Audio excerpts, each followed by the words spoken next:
Hey guys, okay, so this morning I'm making a baby dress and I thought, why don't I just make it with you so that I'll show you the process. I'll be using Mikado.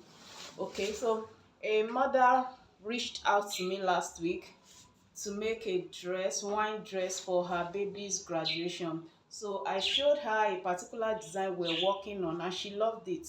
So we'll be recreating that design and we are using Mikado fabric. Okay, the child short length is 28. 28 is the length, but what I do basically is I fold my fabric into two. And the length of this fabric is 60, so folding into two means I have 30 on fold.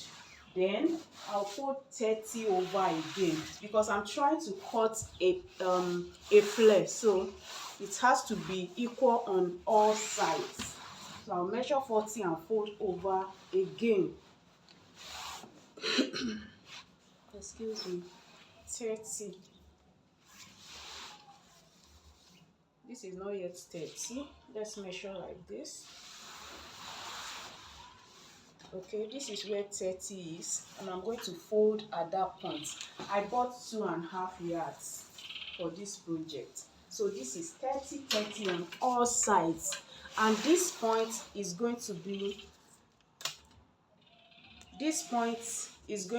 where I'll measure my radius. So the length I want for the dress, the half length of the child is 10 and the length we are making is 28. 10 minus 28, that will give us 18. So the down part is going to be 18. So the length I need for this from this flare is 19. Excuse me, 18. But we are going to do 19 actually because of folding at the hem and joining the waist. So I'll have 19. So I'm going to measure 19 from the end here. I'm going to measure 19 and mark.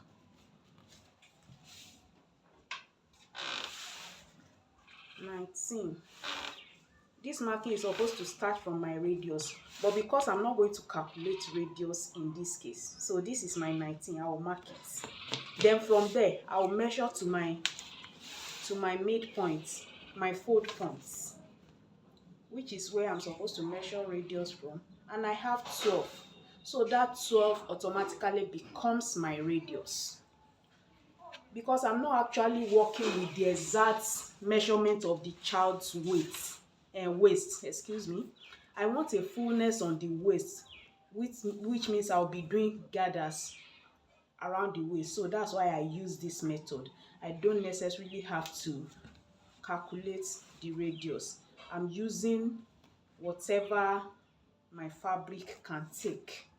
So I have 12. So I'm going to use 12 for my radius. I'm going to mark 12 all round to form radius. Okay, so this is it. I've marked my radius, and from that point I'll measure 19 all round as well. Okay, so from the radius I'll measure 19 all around, which is my gown length, the down part of my gown. 19. I hope you can see what I'm doing. 19 all the way around. Okay, so I'm done marking all the way around. So I'm going to be cutting out now. First, we cut the radius. We cut off the radius.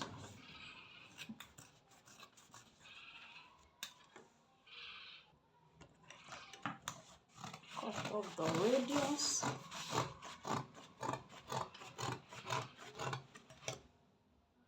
Okay, so I'm done cutting out on both sides, and this is what I have. Still on fold.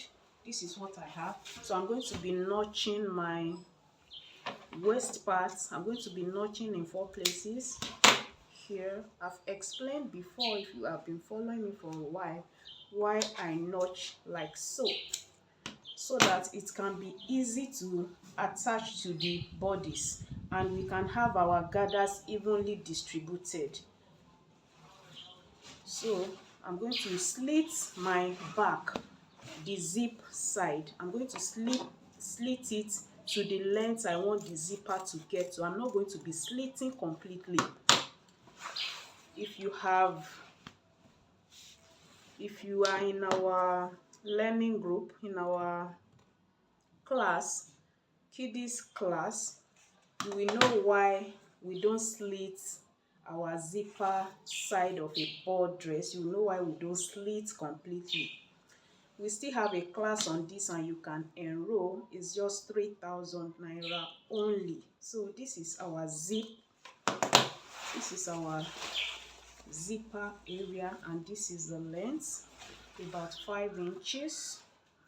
5 inches is enough. 5 or 6 inches max. Okay, this is not up to 5, so I'll be slitting a little more. Let's do 5.5. I'll be slitting a little more.